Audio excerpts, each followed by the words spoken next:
अस्सलाम वालेकुम, मैं नाज मुमताज़ बात कर रहा हूँ। एक आज वाक़या शेयर करना चाहता हूँ आपसे। ये हमारे एक जानने वाले हैं जो विलेज में रहते थे, पंजाब के एक गाँव में। लेकिन उनके बेटे को पुलिस में नौकरी मिल गई, तो वो ट्रेनिंग और नौकरी जॉइन करने के चक्कर में उन्हें गाँव छोड़ना पड़ा और वो शहर की तरफ आ गए।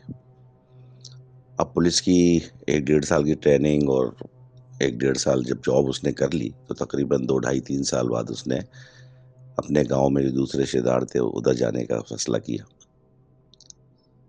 तो शहर से बस में बैठा और वो जो उनकी हाईवे पे जहाँ पर उनके गाँव का स्टॉप था, वहाँ पर से उतर के फिर कुछ 7-8 किलोमीटर अंदर जाना पड़ता था। 2 गाँव बीच में पड़ते थे, फिर तीसरा गाँव इनका था, जहाँ इनकी फूफी, चचा और दूसरे रिश्तेदार रहते थे। इनके घर वाले जो है ना, वो शहर में शिफ्ट हो गए थे। जब ये बस में बैठा तो वो रास्ते में कोई बस खराब हो गई, 2 ढाई घंटे लेट हो गए। तो जब ये हाईवे पे अपने बस से उतरा, तो वहाँ अंदर गाँव में जाने के लिए रिक्शा और टोंगे वग़ैरह चलते थे। तो वो जो टोंगे और रिक्शा थे वो एक मुकर्रर टाइम तक 8 बजे रात तक चलते थे। ये बस से जब उतरा तो लेट हो गया था, तो वो वहाँ पर ना कोई रिक्शा था, ना कोई टाँगा था। अब इसके पास कोई ऑप्शन तो था नहीं।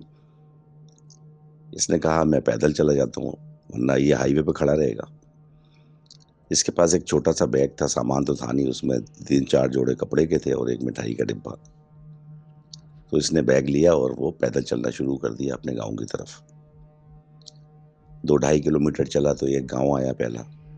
सारी शॉप्स बंद थीं, छोटी-छोटी दुकानें होती हैं गाँव में और कोई इक्का-दुक्का लोग आते-जाते नज़र आ रहे थे। इसने वहाँ बैठकर 10 मिनट कहा रेस्ट कर लूँ, एक सिगरेट पी, उसके बाद दोबारा ये उठा और अपने रास्ते पे चल पड़ा आगे। फिर कोई 2 ढाई किलोमीटर आगे गया तो फिर एक गाँव आया। रास्ते में कुत्ते भौंक रहे थे और इसके मतलब तो इसने एक वो छड़ी भी उठा ली डंडी ना वो कुत्तों को भगाने के लिए। जब एक गाँव आया 2 ढाई किलोमीटर की दूरी पे तो फिर ये थोड़ी देर 5-7 मिनट इसने बोला मैं रेस्ट करूँगा। लेकिन इतने कुत्ते भौंकने लगे और इतने कुत्ते इसके पीछे लगने लगे कि इसने वो डंडी से उनको मारने की कोशिश भी की लेकिन वो उसकी तरफ बढ़े चले जा रहे थे।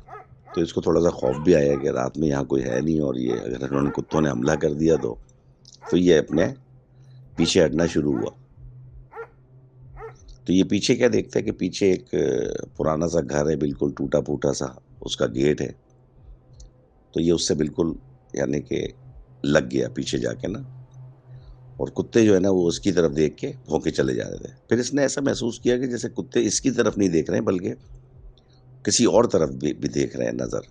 तो जब इसने पीछे गर्दन घुमा के देखा, तो वहाँ कोई 15, 17, 16 साल की लड़की जो है ना, एक जवान, उस गेट में से निकल कर आई और वो दरवाज़े पे आके खड़ी हुई और उसने इससे पूछा कि आप कौन हैं? और इतनी रात मेरे दरवाज़े के सामने क्या कर रहे हैं? तो ये थोड़ा-सा घबरा गया, फिर इसने बताया कि नहीं मैं फलाँ गाँव का रहने वाला हूँ और आगे मेरा गाँव है और मैं ऐसे-ऐसे बस से आया था तो वो लेट हो गई और कोई रिक्शा या टोंगा नहीं मिला। तो मैं पैदल जा रहा हूँ, अब मैं थोड़ा-सा रुका था तो ये कुत्तों ने हमला कर दिया है तो मैं यहाँ पर रुक गया। मैं चला जाऊँगा आगे गाँव में ना और फिर यहाँ तो कोई रुकने की जगह है नहीं। तो जब इसने अपने गाँव का नाम लिया ना तो उस लड़की ने बोला कि आप उस गाँव में कहाँ के रहने वाले हैं? किसके घर जाएँगे? तो इसने एक इसकी वो कज़न थी, तानिया या रानिया करके नाम कोई इसने बताया कि वो अपने कज़न का भी नाम बताया और उस बेटी का अपना भाई-बहन का भी नाम बताया कि वो ऐसे-ऐसे मैं उनके घर जाऊँगा, वो मेरे कज़न हैं और वो इसी जो यही गाँव है जो आपका, इसी स्कूल में मेरी कज़न भी पढ़ती थी। तो वो लड़की थोड़ा-सा जैसे पहचानने की कोशिश की उसने, उसने बोला मैं तो उसी स्कूल में पढ़ती थी और वो जो दानिया है मेरी दोस्त है, आप उसके कज़न हैं? इसने बोला जी, वालिद का नाम बताया उसने अपने फूफा का, तो वो पहचान गई। उसने बोला अगर आप मुनासिब समझें तो रात है ये कुत्ते वगैरह भी पीछे लग रहे हैं और फिर आप मज़ीद आपको 2 ढाई किलोमीटर आगे जाना है, तो आप मेरे घर में रुक जाएँ, सुबह होते ही चले जाइएगा फ़जर के टाइम, जब उजाला हो। तो इसको थोड़ी-सी हैरानी भी हुई, इसने बोला कि ये मतलब रोक रही है लेकिन इसने ये सोचा कि ये जानने वाली है और मेरी कज़न की दोस्त है, तो शायद इसको हमदर्दी में इसने बोला हो कि मैं तो उसने अच्छा चले, इसने दरवाज़ा खोला और वो अंदर चला गया। तो जब घर के अंदर गया तो पूरा कूड़ा-करकट बिल्कुल ऐसा घर जैसे कोई 3-4 साल से वो बंद पड़ा है, ना उसमें झाड़ू डली है, ना उसमें कोई चीज़ वो जो हैंड पंप कोने में लगा हुआ था, उस पे भी मट्टी। ये बड़ा परेशान हुआ, इसने बोला ये लोग रहते हैं इस घर में और इसकी हालत इसने बोला चलें, कोई मसला नहीं। आगे बढ़ा तो एक बरामदा-सा था, उसमें एक चारपाई बिछी हुई थी और उसमें चादर ओढ़े एक खातून कोई लेटी हुई थी। कहते हैं मिनाज जब मैं आगे बढ़ा तो उसने चादर से अपने मुँह निकाला, उसने जो खातून लेटी हुई थी, वो उसकी लड़की की माँ थी। उसने अपनी बेटी से मुखातिब होकर कहा, "बेटी कौन है?" इसकी बेटी ने जवाब दिया, "अम्मा वो ऐसे-ऐसे रानिया का कज़न है और रात बहुत हो गई है तो मैंने कहा कि तुम यहीं रुक जाओ, सुबह होके चले जाना।" तो उस खातून ने कहा, "अच्छा चल ठीक है, हो सकता है ये हमारी कोई मदद कर दें" और उसने चादर मुँह से ओढ़ी और सो गईं। वो खातून जो थी बूढ़ी थी। इस लड़की ने दूसरी चारपाई की तरफ इशारा किया कि आप इस पे लेट जाएँ। ये अपना बैग-वैग रख के और लेट गया, इसने ज़्यादा बात नहीं की। तो सुबह-सुबह जब फ़जर की टाइम हुआ और सूरज की रोशनी आई तो इसकी आँख खुल गई। रात का थका हुआ था इसलिए ये फ़ौरन सो गया था।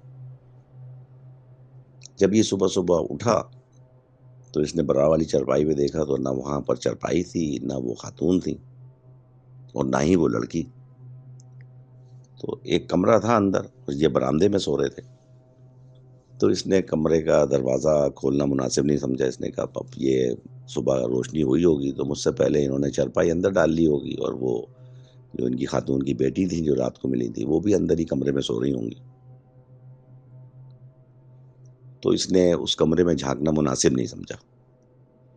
इसने उठ के वो हैंड पंप चलाने की कोशिश की तो उसमें पानी नहीं आ रहा था। ऐसा लग रहा था जैसे 3-4 साल से वो बंद है, उसको किसी ने चलाया ही नहीं है, यूज़ ही नहीं किया है।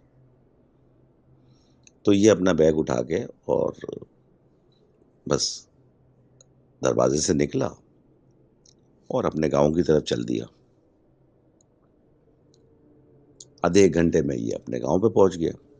तो इसके वो जो रिश्तेदार थे, वो भी हैरान रह गए कि तुम इतनी सुबह-सुबह कैसे आ गए?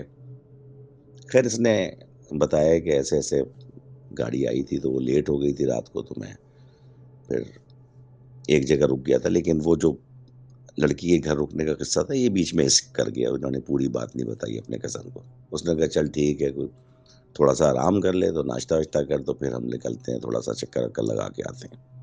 जैसे गाँव में होता है।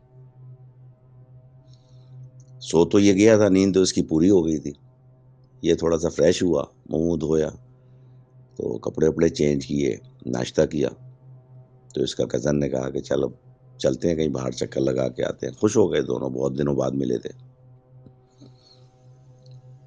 ये निकले वहाँ से तो फिर और तो कोई घूमने की जगह नहीं थी सिवाय इसके कि वो एग्रीकल्चर लैंड थी।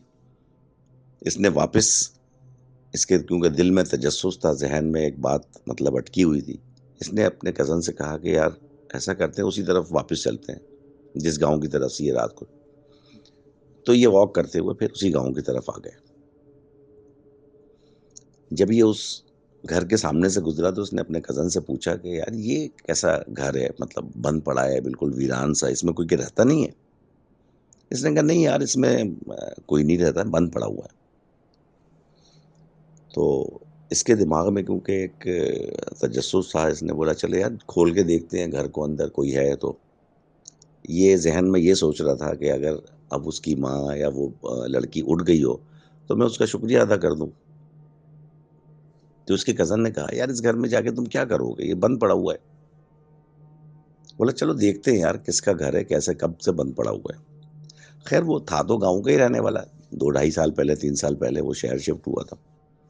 ये दोनों वो दरवाज़ा खोल के अंदर चले गए। तो वही कूड़ा-करकट पड़ा हुआ था, कचरा पड़ा हुआ था और ना वहाँ पर कोई चारपाई थी। तो इसने दरवाज़ा खोल के कमरे का देखा, उसमें भी कोई नहीं था। तो इसने अपने कज़न से पूछा, "यार ये किसका घर था?" तो उसके कज़न ने बताया अपनी बहन का नाम ना कि वो तानिया के साथ एक बच्ची पढ़ती थी स्कूल में और वो यहाँ रहते थे और उसकी माँ उसके साथ रहती थी और ढाई 3 साल पहले उनका मर्डर हो गया था। ये बड़ा परेशान हुआ। फिर इसने अपनी जो है ना रात वाली कहानी जो स्किप कर दिया था वाक़या, वो इसने अपने कज़न को बताया। बोला, "यार तुम्हें कोई धोखा हुआ है?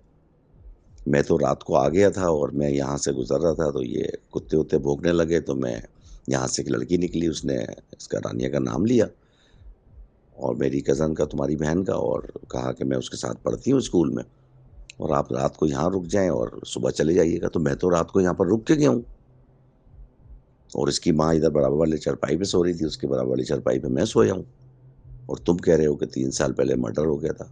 तो उसके कज़न ने कहा, "यार जमाल", उसका नाम जमाल था। बोला, "जमाल तुम पागल तो नहीं हो गए? इस घर में तो 3 साल से कोई रह ही नहीं रहे। उनका तो 3 साल पहले उनकी माँ का और उस बच्ची का मर्डर हो गया था।"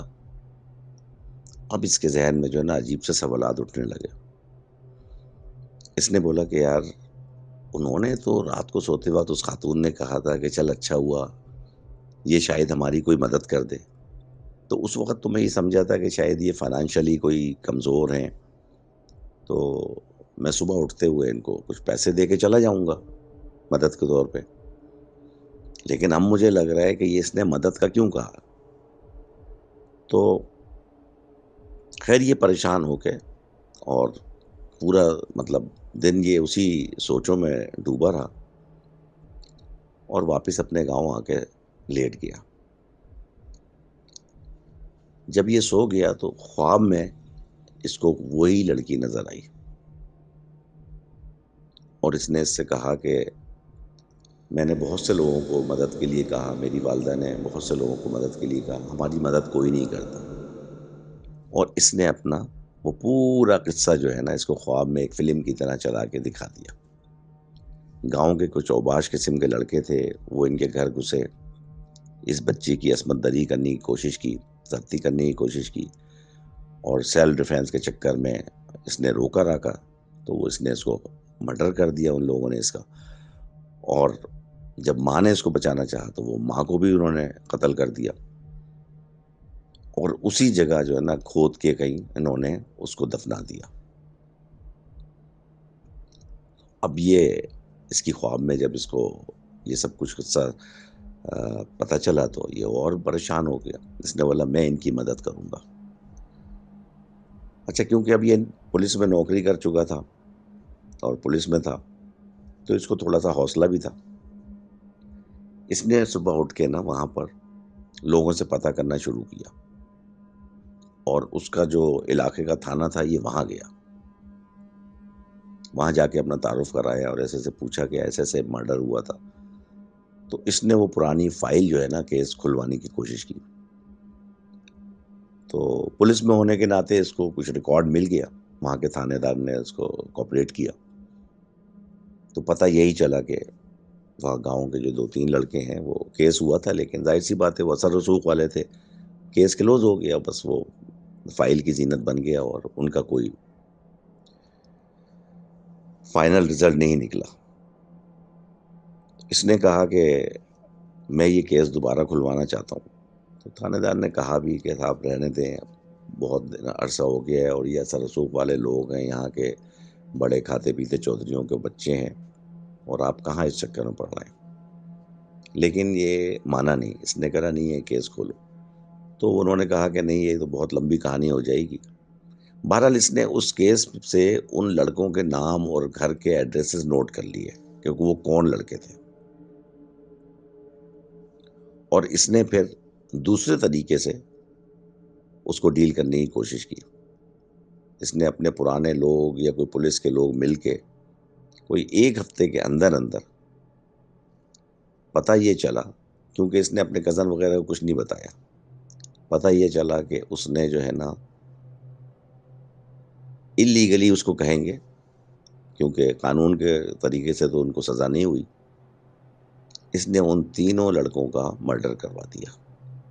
अपने किसी जानने वाले या पुराने पुलिस वालों से या पुलिस वालों से किसी न किसी तरीके से वो बात ओपन नहीं हुई। लेकिन पता ये चला कि उसने तीनों लड़कों का मर्डर करवा दिया।